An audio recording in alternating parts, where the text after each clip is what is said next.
Most people who hear knocking inside their walls call a plumber, or blame the pipes, or laugh it off and go back to sleep, and honestly, that's probably the smart thing to do. Don't press your ear against the wall, don't whisper into it, and whatever you do, don't wait for it to answer back.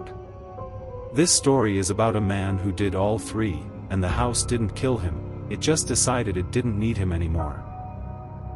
Daniel moved into the house in late winter. It was cheap, too cheap for something that size. The agent didn't stay long, she handed him the keys and avoided stepping inside.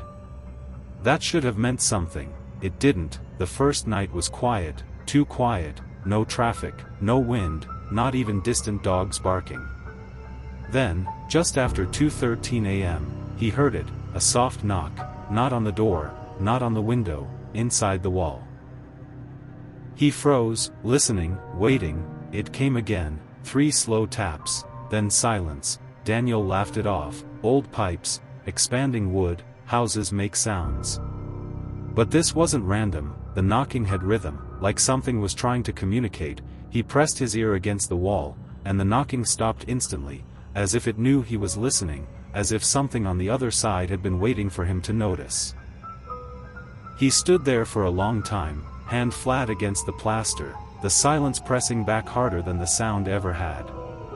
The second night, the knocking returned, same time, same wall, but this time, it changed. It wasn't just knocking anymore, it dragged, scratched, moved, like something shifting behind the plaster. Daniel grabbed a flashlight, his hands were shaking. He whispered into the wall, "Hello?" Silence, then something answered, not clearly, not fully, just a broken sound, wet, strained, like a voice that had forgotten how to be human. He stepped back, his chest tightening, then it tried again, this time, one word, "Duh." Neil. He didn't breathe, he hadn't told anyone his name, not the agent, not the neighbors, no one.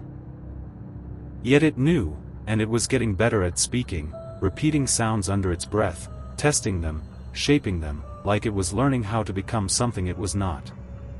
Each night it sounded less like noise and more like a person, and that terrified him more than the knocking ever did. Daniel stopped sleeping. Every night, the voice improved, it copied him, learned from him, repeated his words back slowly, wrong at first, then perfect. He started hearing it during the day, not from the wall anymore, from everywhere, from the ceiling, the floor, the corners of the room. The house was changing, the walls felt softer, warmer, like skin. He pressed his hand against it once, it pushed back. That's when he noticed the outline, a shape beneath the surface, not random, not abstract, a human form, pressing outward, trying to come through. The shape began to move when he moved, matching him, mirroring him with a slight delay, its head tilting when his did, its arm lifting just a second after his, like it was studying him from the inside.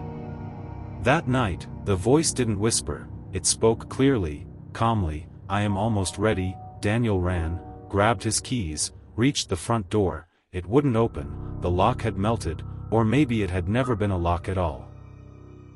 Behind him, the wall began to split, not cracking, not breaking, opening, like something being born, something that had been growing in silence, feeding on his presence, waiting for the moment it could finally step out.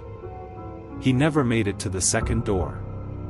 Neighbors said they heard nothing, no screams, no noise, just silence. The house was sold again a week later, same low price, same rush deal.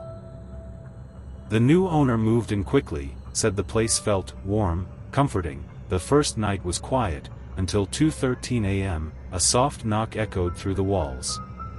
He smiled nervously, brushed it off. Old houses make sounds, that's what people say. Then he heard it, clear, calm, human, from inside the wall. "Daniel?"